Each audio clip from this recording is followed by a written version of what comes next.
Apa sih rahasianya joki pinjol? Kenapa kok joki pinjol ini gampang banget dicairkan, gampang banget cair, dan mereka bisa cair puluhan juta dengan mudahnya? Padahal kalian setelah mencoba aplikasi pinjaman online, tapi kalian juga nggak kunjung dicairkan. Nah, sekarang apakah joki pinjaman online ini merupakan orang-orang yang canggih dengan kemampuan teknologi yang bagus, atau mungkin sebagai hacker yang bisa menghapus data pinjol kalian?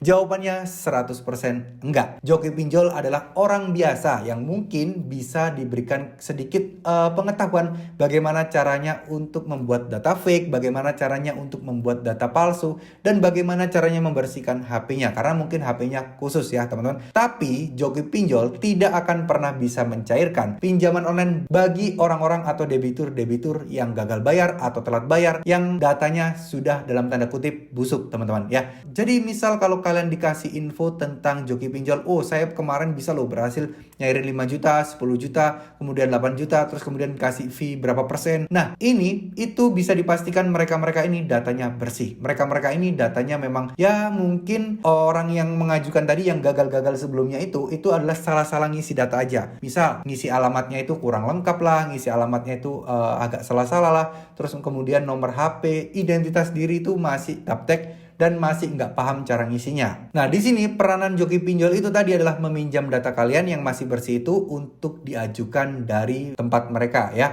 Jadi mereka yang mengisiin, mereka yang mengajuin, yang mereka yang ngurusin segala urusan lah. Yang mana mereka hanya menunggu cair dan kalian membayar komisi ke mereka.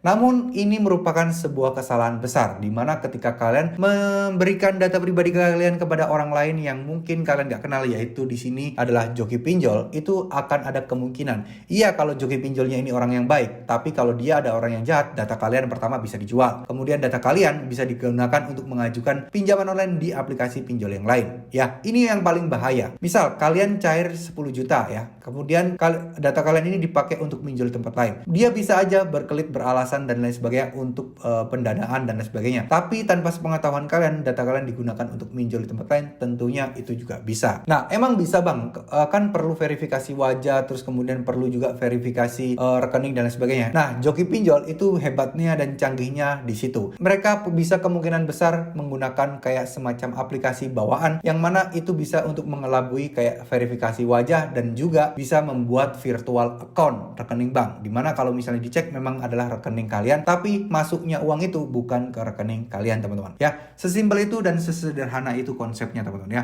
Jadi kalian jangan percaya yang namanya joki pinjol. Siapa tahu kalian itu sebenarnya datanya memang masih bagus, tapi ya kalian nggak ngerti aja caranya. Lebih baik kalian lakukan sendiri daripada kalian menggunakan jasa joki pinjol yang datanya kalian serahkan ke mereka. Nah, mungkin ada beberapa juga joki pinjol itu yang nggak meminta data kalian, cuman mereka memandu aja, nanti setelah ini masuk ini. Nah, kalau itu mungkin tidak akan beresiko ke hal-hal negatif lainnya. Tapi ya tetap aja ya, kalian juga dirugikan. Toh sebenarnya kalian juga bisa sendiri, tapi kalian harus membayar fee sampai 40 hingga 60%. Nah, sekarang yang harus kalian waspadai lagi, kalau misalnya joki pinjol itu sampai joki pinjol ilegal, yang mana data kalian bisa bener-bener dieksploitasi, yang bener-bener dipakai untuk pinjol ilegal A, B, C, D, dan sebagainya, yang mana uangnya murni masuk ke si orang tersebut, dan kalian tidak ngerti apa-apa, dan kalian yang ditagih pinjaman tersebut teman-teman. Ini fatal banget ya, apalagi mungkin buat kalian yang mungkin memang bagi hasil, misal 40% bagi jasa jokinya, 60% bagi kalian, itu sudah sangat-sangat rugi sekali.